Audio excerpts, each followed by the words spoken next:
matter what hour your clock strikes, here it's always Halloween.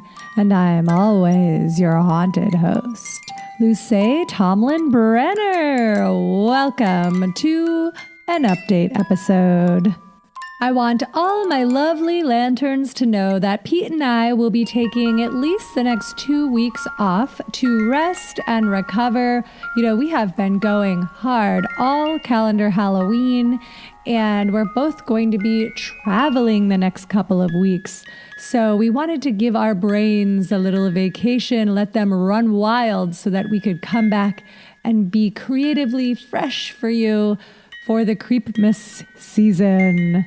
And speaking of Creepmas, if you are a SoCal lantern, coming up is Season Screamings, the horror-themed C-word event put on by Midsummer Scream. It's a smaller, more wintry event in Pasadena. And it's the weekend of the 2nd, 3rd, and 4th of December. And I will be there on Sunday, December 4th. And I would love to have a SoCal Lantern meetup that Sunday at noon near the front entrance. So please come see me, meet your fellow lanterns. Maybe we can go to a panel together, take some pictures, pull some Krampus tales, get into general mischief. I've met some very now close friends at past events here like this in SoCal. So come on out, say hi. Let's show that calendar we know how to keep the Halloween spirit flowing. Another reason that I am taking off the next couple weeks is that I will be performing at LA Comic Con on Saturday, December 3rd. I'm very excited about this. So if you'll be at Comic Con, then definitely come say eek. I'll be doing stand-up at Laugh Till You Scream, a horror-themed comedy show on Saturday, December 3rd at the 5 o'clock hour. So during our sojourn, there will be a few fun things going on in person for SoCal Lanterns, but we will still be going strong on Patreon over the next several weeks. That's a great way to get more if you miss the regular episodes when we take this time off. And in December, we are celebrating Gothic horror. We will be reading Shirley Jackson's The Haunting of Hill House. We will be watching a double feature of both haunting movies. The 1963 black and white adaptation directed by Robert Wise and the 1999 adaptation starring Liam Neeson, Catherine Zeta-Jones, Owen Wilson, and Lily Taylor. This haunting double feature will take place on Sunday, December 18th, and we will be discussing The Haunting of Hill House by Shirley Jackson actually in the new year, because I know people will be traveling that last week of December. So we will be meeting on Tuesday, January 3rd to actually discuss that book. And we have a book club coming up even sooner than that. We're discussing The Legend of Sleepy Hollow on November 29th. So we've got 2 really fun book clubs coming up in the next 5 weeks. And our other movie screening for December will be Guillermo del Toro's Crimson Peak, one of my favorite modern Gothic horror movies. So we'll be watching Crimson Peak on Sunday, December 11th at 4 p.m. and a double feature of The Haunting on Sunday, December 18th, starting at 2 p.m. Of course, our times are always Pacific Standard. Next month, there will also be new Kitchen Witch recipes. Not certain if we're going to meet in person next month because December, of course, is always very wily. But keep tuning back in for updates on that and check the Patreon as well. You can check out our Instagram at It's Always Halloween Podcast to see the Kitchen Witch live from this month, in which I ended up cooking our apple bundt cake all by myself and it turned into apple muffins. in my own little small kitchen and got a lot of advice from the lanterns who were tuning in. And I was, chaotic in a fun way, but totally on my own without the safety net of Grim Turn Nathan.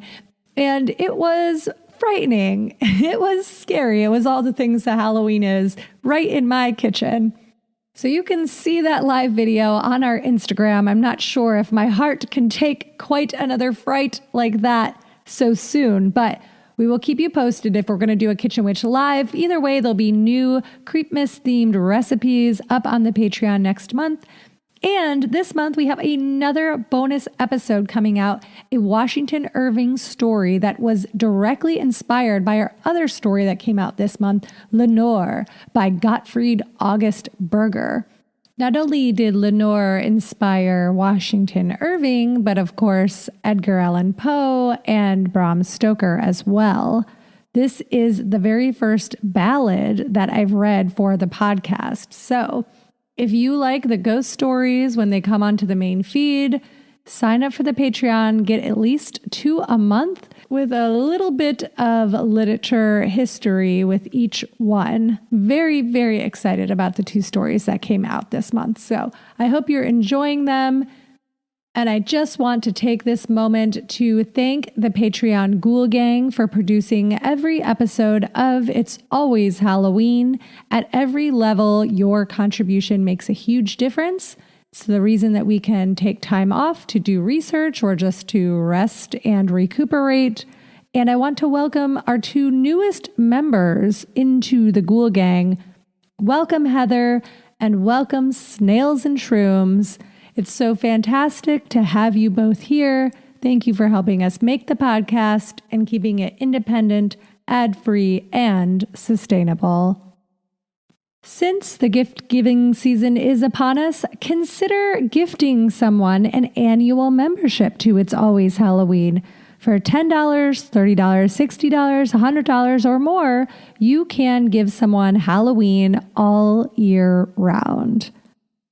We are now in the season of giving and of examining the things that we're grateful for. And I want to thank each and every one of you, every lovely lantern out there, for making It's Always Halloween more popular than ever this year. It was so exciting to build the Lantern's Way zine with you. And I look forward to collaborating with Joe Carlo from Displaced Snail for a second volume of The Lantern's Way next year. So if you missed out at all this year, you didn't get to contribute, don't worry. There will be another one in the future. But for now, what I'm most grateful for is that we just got our second printing. So our very first printing, the first edition, had 300 copies. And now we're into our second printing. So thrilling. Seriously, thank you so much to each one of you who contributed to the zine, who ordered your own copy, who got some for a friend. The zine will continue to be available on displacedsnail.com, so you can pick one up. It's not too late. You can send one to a Halloween-loving friend for the holidays. It makes a perfect stocking stuffer because it's thick, but it still leaves plenty of space for an orange and a little tin cup and a penny. Who are my Little House on the Prairie heads out there? We have some new collaborations coming to you in the new year that I'm very excited about, especially as we expand into doing interviews with topic experts every month. We had a lot of great feedback from Clark Silva's most recent episode where we got to discuss the legend of Sleepy Hollow. And we have a ton of emails and calls to share on our next Small Frights episode. And if you haven't gotten to hear your letter or your call yet, don't worry. This calendar Halloween had the biggest influx of mail that we'd ever received. So there is just a lot to go through and catalog and edit and prep. And so your story will definitely be told. Just hang in there. There's a lot of really great memories out there. You guys are incredible storytellers, and I want to share your stories. I'm very grateful for this community. You have all given me endless inspiration, laughter, comfort, friendship. I mean, the list goes on. And this is a time when community is more important than ever. There's a lot of things that happen in the world that are really terrifying, and we can't control them. And we can do as much as the powers that be allow us to do with our voice. But what we can control is the type of community that we can create around us. We can control the way that we act in the world, and we can create safe spaces for the people that mean the most around us. I've been out for over 20 years. I am very grateful for the different queer communities that I've had since I was a teenager. And we're talking 2000s, like the year 2000. The year 2000 was a really scary and not great time to come out. I didn't really know anybody that was out. I had some ideas, and I came out to one of my best friends, Justin, who instantly came out to me. We had this really meaningful, emotional moment where we hugged each other. We were like, we thought maybe, but we didn't know. And something that I had longed and ached over for so many days, weeks, years, suddenly felt less scary, even though I only knew one person I could talk to about it. And then there was another, and then there was another. And the coming out process is very long, sometimes lifelong. And you have to navigate safety constantly. And that can be very daunting, but what brings you joy and what brings you safety and what makes life worth living is the people that you meet that see you and triumph you and are there for you. And there's only so much that I can do, but I want everybody who's listening, regardless of your sexual orientation or gender, to know that I'm here for you. I care about you. Your life matters. And especially anybody who's younger or doesn't know anybody that they can come out to or that they can talk about being queer, or they don't feel like they have any community where they are. I mean, I grew up in a kind of a small city suburb, and I didn't feel like I had a lot of people that I could talk to about it. So you can email me. It's always HalloweenPodcast@gmail.com. And if there's any advice that I can give you, or you just need to get something off your chest to somebody that's safe, I am a safe person. And I'm a good listener, and I love my queer community. I love the trans community. And my heart is aching. But I feel very hopeful because I have been out for over 20 years, and I do see that things are better now. It doesn't mean that things aren't scary and messed up, but they've always been really scary and messed up. And that's what I like about history, is that we can see the waves, the tide coming in and out. Things get a little better, and then they get a little worse, but then they get a little better and then a little worse. And it kind of just doubles back on itself a few times, but we're still making progress. And I know we're making progress because 20 years ago, I had one person to talk to, and now I have several thousand of people to talk to. And I know that there's more out there that don't even listen to the podcast yet. So take heart and know that they can't take away our imaginations. They can't take away our creativity. They can't take away our joy. And that we're not going to stop being in love, and we're not going to stop being ourselves, and we're not going to stop being loud as possible. I'm grateful for you. I'm thankful for you. I'm thinking of you. Pete and I both love you very much. And you can email the podcast if you need a couple of queer elders to witness who you are and tell you that it's beautiful. And speaking of Pete, if you need some incredible gay joy this weekend, our amazing, our incomparable, our fabulous, our incredible sound designer, musician, theme music writer, editor, Pete Burns, you're hearing this because of Pete.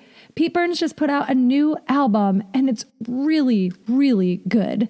It's called Her April, and you can search for the title.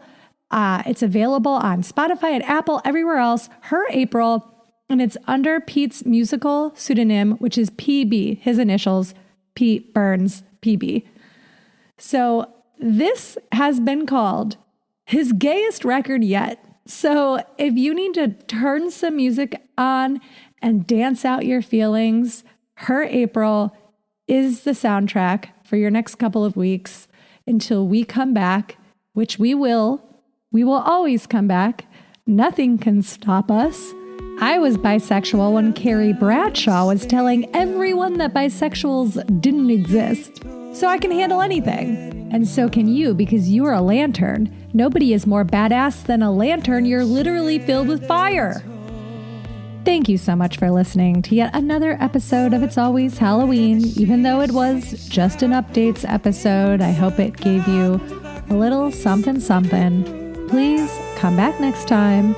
Unless you're too busy dancing to Her April on Spotify, Apple, anywhere music can be found. Go support our one and only Pete Burns. Without you.